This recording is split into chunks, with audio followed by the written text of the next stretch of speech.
Hi guys, welcome back to my channel Flossom Fatima. तो आज मैं रिव्यू करने वाली हूँ नमल। ये सबसे मोटी बुक है जो आज तक मैंने अपनी हिस्ट्री में पढ़ी हो। It's let me show you. It's 1192 pages. So या तो खैर ये सबसे मुश्किल है, आई मीन सबसे मोटी और सबसे मुश्किल भी कह सकते हैं, बिकॉज इसको मुझे 2 महीने लगे हैं पढ़ने में। इसके बीच से मैंने और भी बुक्स पढ़ी हैं, बट टोटल इसमें 2 महीने ही लगे हैं। खैर ये नमल है, निम्र अहमद के ने लिखी है और ये बहुत सच में आला बुक है। इट्स अ मर्डर मिस्ट्री, मतलब मिस्ट्री नहीं रहती जब ये खुल जाती है मिस्ट्री, तो खैर मिस्ट्री हो जाती है सॉल्व, लेकिन फिर उसके बाद भी काफ़ी चलता रहता है बिकॉज़ उसका जो जिसने कत्ल किया होता है उससे बदला लेना होता है, और वो भी ख़तरनाक आदमी होता है, बहुत अमीर होता है।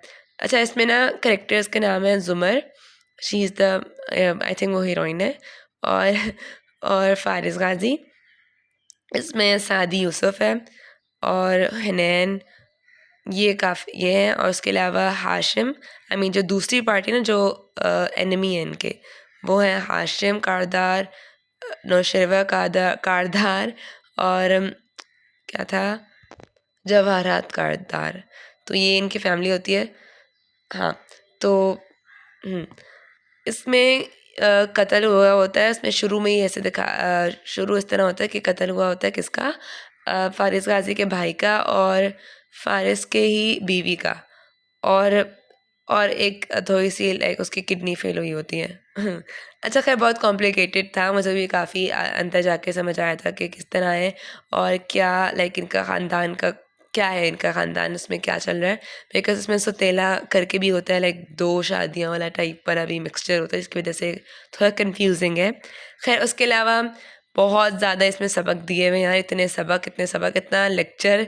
पहले तो मुझे बहुत अच्छा लग रहा था, बट फिर काफ़ी ज़्यादा लेक्चर भी लग रहा था, बट स्टिल बहुत अच्छी है। लेक्चर लग रहा होता है लेकिन यार बहुत अच्छे सबक दिए हुए हैं, लाइफ टाइम सबक हैं कि आई मीन मोरल है कि आपको काफ़ी सारा यार सबक है इसमें, कि लिटरली हर लाइफ में आपको बहुत काम आ सकते हैं। वंस एट अ टाइम तो आपको पढ़ना चाहिए, वंस अ लाइफ टाइम तो आपको पढ़नी चाहिए बुक। बेशक मोटी है बट पढ़नी चाहिए, फॉर व्हाट आई थिंक। खैर इसमें नमल की ना पूरी सूरत है, और इसमें पूरी सूरत का तर्जुमा और तफसीर है। तो हाँ, तफसीर भी उसमें ना मुझे मज़ा आता है, क्योंकि इससे मुझे थोड़ा बहुत शौक़ हुआ है कि मैं भी कुरान समझूं। मुझे निम्र अहमद की किताबों से ही शौक़ हुआ है कि मैं भी कुरान समझूं, समझने की कोशिश करूं जैसे उसमें होता है। मैं उसकी तरह तो नहीं समझ पा रही होती, बट कोशिश तो मैं कर लेती हूँ ना। हाँ, तो उसके अलावा यार इतने सबक मुझे पता है, लग रहा था बीच में कि ये शायद मेरे लिए ही लिखी हुई है, कि किसी ने मेरे लिए लिखी है, कि मुझे बताने के लिए कि मुझे क्या करना चाहिए और क्या। तो I think her teenager girl के लिए परफेक्ट है, मतलब हाँ, मतलब हर लड़की के लिए परफेक्ट है। निम्र अहमद की किताबें वैसे भी ज़्यादा सब लड़कियां ही पढ़ती हैं, अगर लड़का भी पढ़े तो ऑफ कोर्स उसके लिए भी अच्छा है, नाइस है। ऑफ कोर्स उसमें उसके हिसाब से भी सबक है।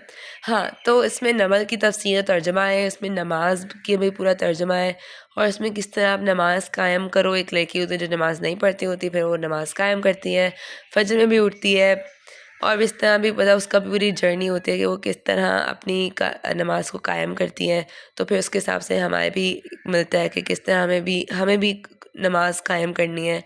और उसका तर्जुमा के हिसाब से ना फिर मेरी भी नमाज थोड़ी बेहतर हुई, कि फिर मैं अपने नमाज में गौर करने लगी कि नमाज का तर्जुमा, फिर उससे ज़्यादा गौर फिक्र होता है ना, कि आप फिर बट दूसरी सोचों में नहीं जाते, तो फोकस से पढ़ने के लिए नमाज। और हाँ, उसमें हुनैन के ज़रिए ना ये भी सबक दिया हुआ है कि किससे आप किसी हराम रिश्ते से बच के रहो। और हाँ, बस ये उसके अलावा भी काफ़ी सारे सबक है, मुझे याद नहीं आ रहा, but okay, this is so good book, of course he recommended, बहुत अच्छा है, रिकमेंडेड है यार, पढ़ो ज़रूर, नमल पढ़ो। इसके अलावा मैं बताती हूँ, ये जन्नत के पत्ते पढ़ो, जन्नत के पत्ते ज़रूर पढ़ो। उसके अलावा मैंने ये पढ़ी भी नहीं है, मैंने हालिम पढ़ी हुई है, वो पढ़ो, बहुत अच्छी है यार। उसके भी मैंने रिव्यू दिया हुआ है, तो आप मेरे यूट्यूब चैनल में देख सकते हो। उसके अलावा ये सारी पढ़ूँगी इंशाल्लाह। और यार पता है मैं जब भी ये निम्र अहमद की बुक्स पढ़ती हूँ ना तो मैं सोचती हूँ कि यार ये लिख कैसे लिखती है, ये लड़की क्या है, इसका दिमाग क्या है, मतलब इतना अच्छा लिख कैसे लेती है, इतने इन्फॉर्मेशन इसके पास होती कैसे है।